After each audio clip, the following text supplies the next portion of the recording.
ये कहानी है कमला की। घर में हर तरफ खुशी का माहौल छाया हुआ था। रोहिणी हाथ में पूजा की थाली लिए दरवाजे पर खड़ी होकर अपनी नई बहू का इंतजार कर रही थी।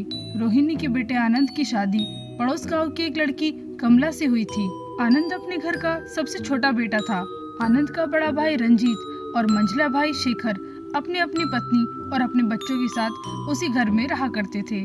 सभी लोग आनंद और नई बहू कमला का बेसब्री से इंतजार कर रहे थे।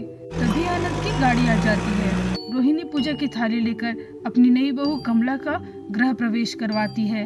कमला को घर के अंदर आते ही घर के अंदर एक अजीब सी घुटन महसूस होने लगती है और उसे अचानक से चक्कर आ जाता है, जिस कारण कमला बेहोश होकर वहीं गिर जाती है। जैसे ही कमला को होश आता है वो देखती है कि घर के सभी लोग उसकी सेवा में लगे हुए हैं।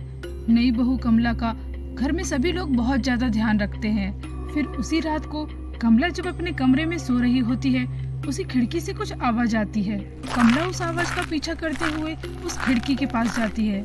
उस खिड़की के पास जाते ही वो कुछ ऐसा देख लेती है जिस कारण उसके होश उड़ जाते हैं।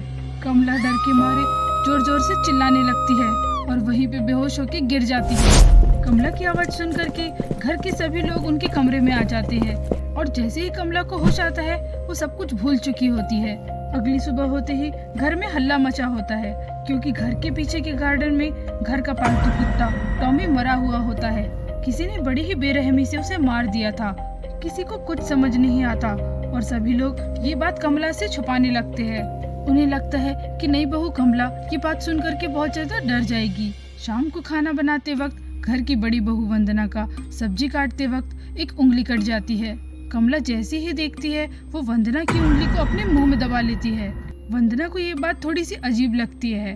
उस रात को वो ये बात किसी को नहीं बताती और अगली सुबह घर की छत पर वंदना गिरी हुई मिलती है। किसी ने बड़ी बेरहमी से वंदना को मार दिया था। घर के सभी लोगों को इस बात का बहुत गहरा सदमा लगता है। फिर कुछ ही दिनों में कुछ ऐसा होता है जो किसी ने सोचा नहीं था। घर के गार्डन के पास माली को कुछ हड्डियां मिलती है और वो हड्डियां किसी जानवर की नहीं बल्कि किसी इंसान की थी। घर में सभी लोग ये देख करके बहुत ज्यादा डर जाते हैं। कमला की सास वंदना एक बाबा के पास जाती है और वो बाबा उन्हें सब कुछ बताते हैं। शाम होते ही सभी लोग अपने अपने कमरे में जाकर के सो जाते हैं और सुबह होते ही कमला देखती है कि वो घर में एकदम अकेली है। कमला थोड़ा घबरा जाती है। आखिर सब लोग उसे अकेला छोड़ करके कहाँ चले गए। कमला अपना फोन ढूंढने लगती है ताकि वो आनंद को फोन लगा सके, लेकिन उसे उसका फोन भी नहीं मिलता। उस घर के सभी दरवाजे और खिड़कियां बंद होते हैं। कमला को कुछ समझ में नहीं आता कि उसके साथ ऐसा क्यों हो रहा है। कमला पूरे घर में बाहर निकलने के लिए जोर जोर से आवाज लगाने लगती है, लेकिन कोई भी उसकी मदद के लिए नहीं आता, क्योंकि उनका घर एक सुनसान इलाके में था और वहाँ आसपास कोई भी घर नहीं था। कमला बहुत ज्यादा परेशान हो जाती है। कमला घर में कुछ खाने का सामान ढूंढने लगती है, लेकिन घर में ना तो कुछ खाने का सामान होता है और ना ही पीने का पानी। कमला को अब समझ में आ जाता है कि सभी लोग उसे जानबूझ करके वहीं छोड़कर चले गए। बिना खाना खाए और पानी पिए वो 12 दिन तक जिंदा रह जाती है, लेकिन कमला की हालत अब बहुत ज्यादा खराब हो जाती है। एक दिन कमला की नजर सोफे के नीचे फर्श पर पड़ती है। फिर वो जो देखती है उससे उसकी खुशी का कोई ठिकाना ही नहीं होता। उसे फर्श पर एक मोबाइल फोन गिरा हुआ दिखता है। कमला उस फोन को निकालती है ताकि वो किसी से मदद मांग सके, लेकिन फोन को चालू करते ही वो देखती है कि उस फोन में तो कोई सिम ही नहीं है और वो फोन आनंद के मंझले भाई शेखर के बेटे पंकज का था। पंकज गेम खेलने का बहुत ज्यादा शौकीन था और उस फोन में सिर्फ गेम ही गेम डाउनलोड थे। कमला आनंद और उसके पूरे परिवार से बहुत ज्यादा नफरत करने लगती है, क्योंकि उन लोगों ने कमला को धोखा दिया और उसे उस घर में अकेले छोड़कर चले गए।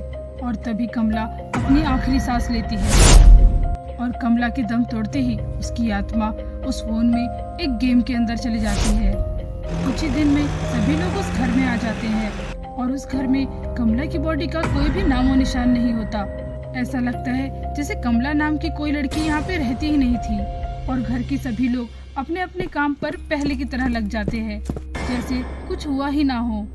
एक दिन खेलते वक्त पंकज को स्टोर रूम में अपना पुराना फोन मिलता है। उस फोन की पूरी बैटरी डाउन होती है। पंकज उस फोन को चार्ज करने के बाद ऑन करता है और फोन को ऑन करते ही उसे एक ऐसा गेम दिखता है जो उसने कभी डाउनलोड ही नहीं किया था।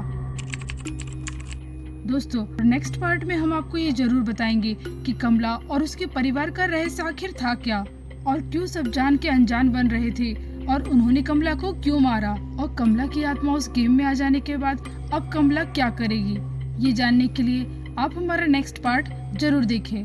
दोस्तों अगर आपको हमारी कहानी पसंद आए तो चैनल को लाइक, शेयर और सब्सक्राइब जरूर करें।